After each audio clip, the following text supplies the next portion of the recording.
Estamos presentados por el Teatro Nescafé de las Artes. Sí, pues, porque te viene un episodio notable de Secreto de Oficina. Un capítulo de La Oficina, el Happening con Jai, dirigido por Pedro Almodóvar como definición. Una nueva comedia musical de los contadores auditores y Cultura Capital que estará en Teatro Nescafé de las Artes del 31 de julio al 23 de agosto. Junto a Gabriel Ursúa, Antonio Santamaría, Gabriel Cañas y un gran elenco y banda en vivo, te vas a divertir y cantar sus canciones favoritas españolas con un grupo de oficinistas dispuestos a todo en un musical lleno de romances, engaños y poder. Inspirado también en series como The Office y Betty la Fea. Ven a flipar en colores con Secreto de Oficina. Las entradas están a la venta en ticketmaster.cl y sin recargo en boleterías del teatro con un 20% de descuento para socios de la Comunidad de las Artes. 9 con 2 minutos, estamos haciendo turno AM y ahora nos adentramos a una conversación que ha estado, por supuesto, en la palestra en estas últimas horas en los temas de conversación, porque más de medio siglo después de que Bernarda Rosalba Vera Contardo, fuera incorporada al registro oficial de detenidos desaparecidos, una prueba de ADN confirmó que la mujer localizada en Argentina es efectivamente ella. Este hallazgo obliga a reconstruir una historia que durante décadas se consideró finalizada.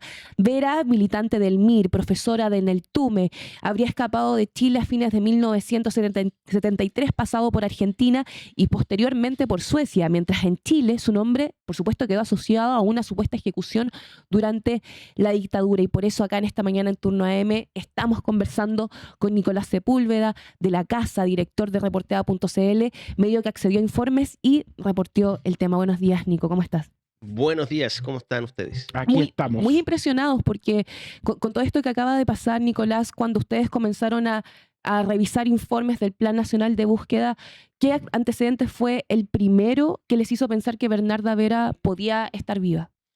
Hay que decir que este es un hallazgo del Plan Nacional de Búsqueda, que fue un programa creado durante el gobierno pasado para buscar a los detenidos desaparecidos. Eso es importante, ¿no? Porque si no se puede como manipular o torcer la discusión.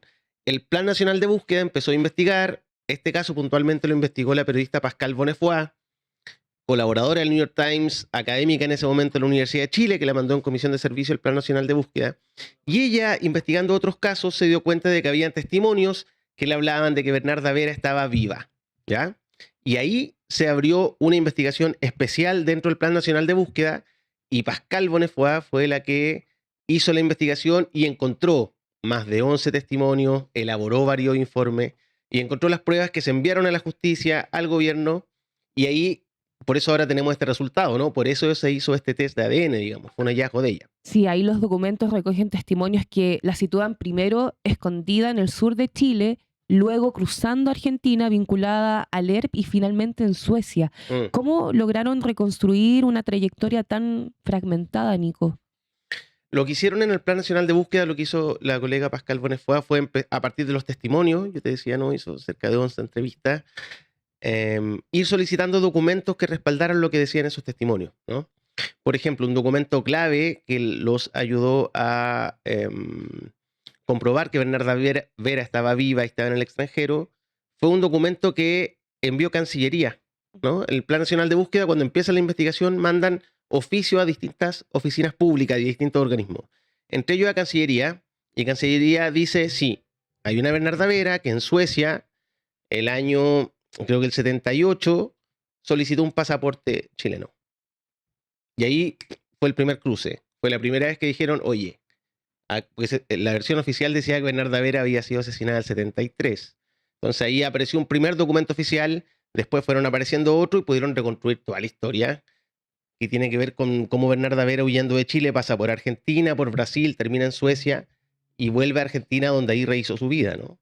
En septiembre de 2024, personas cercanas al plan transmitieron al plan que Bernarda prefiere dejar todo así. ¿Qué interpretación hicieron ustedes de ese mensaje? ¿Crees que abre...? Porque todo esto lo que hace es que hay mundos en que empiezan con la conspiración. Esto le da fuego a la conspiración.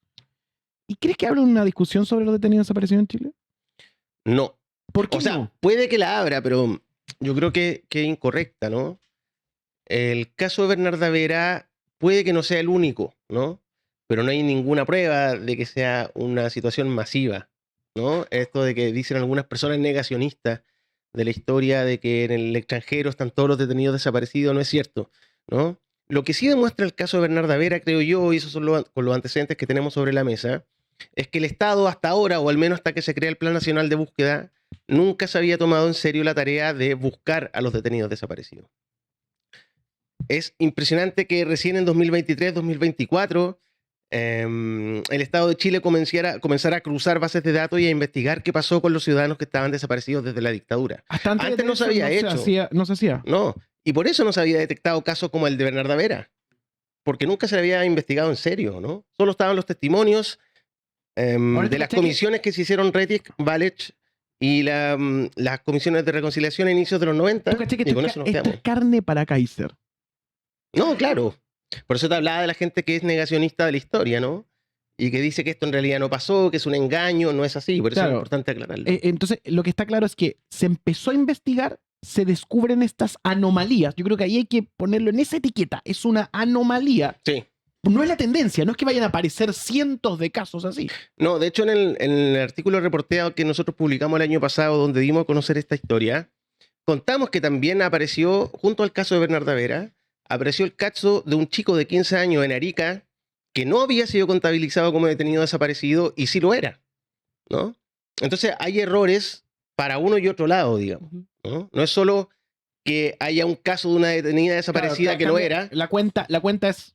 van a haber errores. Van a haber errores de cuenta. De hecho, desde sectores políticos se ha acusado al gobierno de ocultar información e incluso se ha planteado revisar beneficios recibidos por familiares. ¿Qué antecedentes concretos encontraron ustedes sobre esas acusaciones? Hay varias cosas.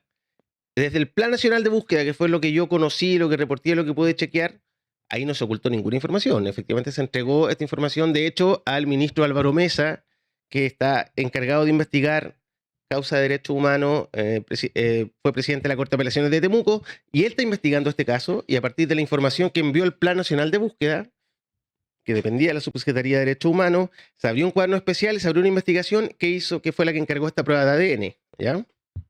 Entonces no es cierto que se ocultara nada. Otra cosa es la discusión sobre los beneficios. Es verdad que Bernarda Vera dejó una hija en Chile y que esa hija estaba recibiendo una pensión por ser hija detenida desaparecida, pero también porque tiene una condición de cierta discapacidad. Entonces me imagino que eso también las autoridades competentes tendrán que revisar qué pasan con esas platas también. Efectivamente es así. Ahora, esa hija no sabía que su mamá estaba viva, ¿no? Entonces, bueno, todo eso va a tener que determinarlo en la investigación. Otro de los temas que también están en la palestra, Nico, es que aparece un nuevo reportaje, incorpora más de 12.000 páginas de conversaciones entre Luis Hermosilla y Andrés Chadwick. Sí, eso está en Reportea y es tema central y está en todos lados. Sí, nosotros nos pareció relevante. Esto es parte del especial Los Chats Secretos de Hermosilla. Los chats entre Hermosilla y Chadwick se habían conocido solo una parte en reportajes que nosotros hicimos en su momento en The Clinic, pero no estaban todos, ¿no? Ahora en la investigación sobre Manuel Guerra, el ex fiscal Oriente, se incorporaron más de estos 12.000 páginas de chats entre 2016 y 2023 entre Luis Hermosilla y Andrés Chadwick, y ahí hay varias novedades.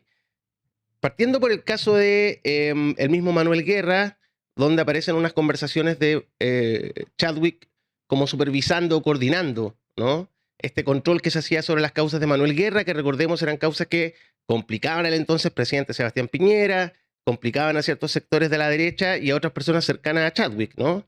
Y había ahí un cierto control, hubo mensajes que nos llamaron la atención. Hay un intercambio de abril del año 2018 particularmente llamativo, porque Hermosilla pregunta, y abro comillas acá, ¿hago algo en relación con esta noticia con Manuel Guerra? Y Chadwick contesta, bueno, ... ¿cuánto? Y minutos después Hermosilla escribe, hablé, me mandará un número. ¿Qué estaba sucediendo en ese momento, Nicolás, en ese momento con la causa de Santiago Valdés y por qué ese diálogo resulta importante también para la Fiscalía? Efectivamente era una causa contra Santiago Valdés. Santiago Valdés había sido administrador electoral de una campaña presidencial de Sebastián Piñera, había sido ejecutivo de confianza de las empresas de Sebastián Piñera, y además era hijo de uno de sus mejores amigos, el señor Fabio Valdés. Entonces Santiago Valdés era una persona muy importante, ¿ya? Estaba siendo investigado por las causas de financiamiento ilegal de la política, porque la Fiscalía tenía sospechas de que él había estado tras unos contratos truchos que se habían utilizado para financiar campañas de Sebastián Piñera, para financiarlas de manera ilegal. Entonces era una causa que importaba mucho en La Moneda, porque Sebastián Piñera entonces era el presidente. Chadwick era el ministro del Interior. Entonces estaban cuidando al presidente en ejercicio. Estaban monitoreando esa causa. Se había caído ese día, en abril de 2018, un acuerdo entre la Fiscalía y Santiago Valdés, la Fiscalía a cargo de Manuel Guerra, entonces, de investigarlo. Y es ahí cuando Hermosilla pregunta a Chadwick, ¿hago algo con Manuel Guerra? Y Chadwick le responde, bueno, ¿cuánto? Y después Hermosilla, claro, le dice que había hablado con él y que él le iba a dar una cifra. No conocemos más detalles, porque estos mensajes acaban de incorporarse. Andrés Chadwick no quiso responder nuestras preguntas para explicar un poco el contexto de esto, No ¿no? quiso dar ninguna declaración. No, ninguna, pero va a ser algo que va a tener que aclarar la Fiscalía, porque ciertamente ese mensaje llama la atención. Estos chats muestran conversaciones sobre Penta, Santiago Valdés, Moreira, el Servicio de Impuestos Internos y otras causas también políticamente sensibles. ¿Qué patrón encontraron ustedes al revisar todos estos intercambios de chat? Además de todo lo que tú dices, nos llamó mucho la atención que aparece otra gran revelación, que hasta ahora no se conocía, que son conversaciones por Telegram. Es decir, en los chats entre Luis Hermosilla y Andrés Chadwick, y también en las conversaciones entre Luis Hermosilla y Manuel Guerra, queda en evidencia que ellos tres conversaban a través de Telegram. Telegram, una aplicación de origen ruso que en general la usa la gente para tener conversaciones más privadas o más confidenciales, ¿no? Esas conversaciones por Telegram no están en la investigación de la Fiscalía aún, ¿ya? Solo están estos chats de WhatsApp, donde queda en evidencia porque se dicen de repente, Andrés, te escribí por Telegram, o Luis, mira tu Telegram, ¿ya? Esa es una pericia que debiera hacer la Fiscalía, rescatar esos mensajes por Telegram, porque eso debiera ser importante para la investigación. Son mensajes que hasta ahora no conocemos y no sabemos qué es lo que hay ahí. Podemos presumirlo, pero no lo sabemos. En otra investigación, Reportea también infiltró durante semanas a un periodista en una organización que ofrecía procesos para dejar de ser homosexual. ¿Cómo es eso? Sí, eso apareció también en la obra Testosterona, que Sí. estuvimos destacando, de Cristian Alarcón, y que también es parte de las últimas novedades de reportea.cl. Sí, está también en nuestra portada. Fue una investigación especial de harto tiempo, fue más de un mes, que hicimos junto a Anfibia de Argentina y el Pulitzer Center, con el apoyo del Pulitzer Center de Estados Unidos. Lo que investigamos fueron las terapias de conversión que se siguen haciendo en Chile, sexual, es decir, a chicos gays o lesbianas, chicas trans o de otras identidades que les hacen terapias para cambiar su orientación sexual. En este caso, iglesia evangélica. Entonces lo que hicimos fue infiltrar a periodistas en iglesias que tienen, que funcionan en Chile y que ofrecen estas terapias de conversión, que por supuesto son falsas, ¿no?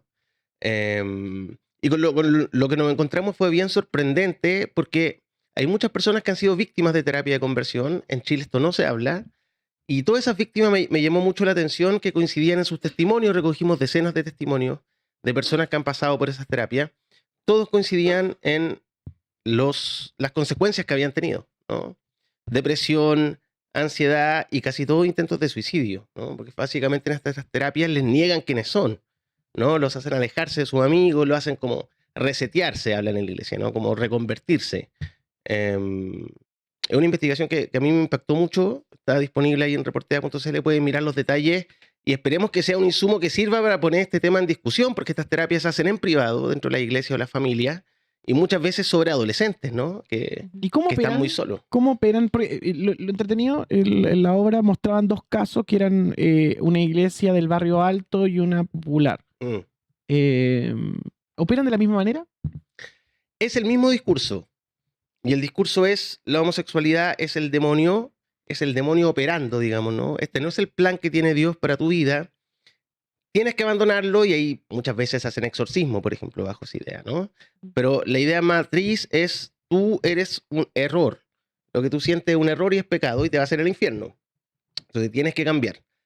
Esa es la idea matriz y se comparte entre ambas iglesias. Una fue la iglesia Viña Las Condes, que trabaja con una organización que se llama Ministerio de Restauración de Argentina, que hacen terapias por las que se paga un fee, digamos, se paga por ese servicio. Hacen encuentros los domingos en el Hotel Intercontinental en Vitacura, digamos, ahí hay más recursos. Y otra es la iglesia de Reencuentro con Cristo en La Pintana, que no cobran, pero ofrecen las mismas terapias, digamos. Y las terapias consisten en aislarte de tu mundo, dejar de ver a tu amigo, presentarte nueva gente y buscarte una pareja del sexo opuesto para formar familia. Eso es más o menos la idea central de estas terapias. Y por supuesto me imagino que van obligados. O No, no muchas siempre. veces, ¿no? También van por objeción propia, por decir así. La mayoría de las personas que participan son adolescentes que sienten atracción hacia personas del mismo sexo y quieren cambiar, ya sea por presión de la familia, de su entorno social, o porque también se sienten mal, ¿no? Ujú. Con los expertos que nosotros conversamos, nos explicaban que tiene que ver con el entorno también, ¿no? Con qué es lo que piensa tu familia, qué es lo que dicen tus personas más cercanas, de si aceptan o no una orientación sexual distinta. Y después de publicar este reportaje, Nico, me imagino que se habrá acercado a la iglesia, autoridades, organizaciones o cero. ¿No ha habido comunicación?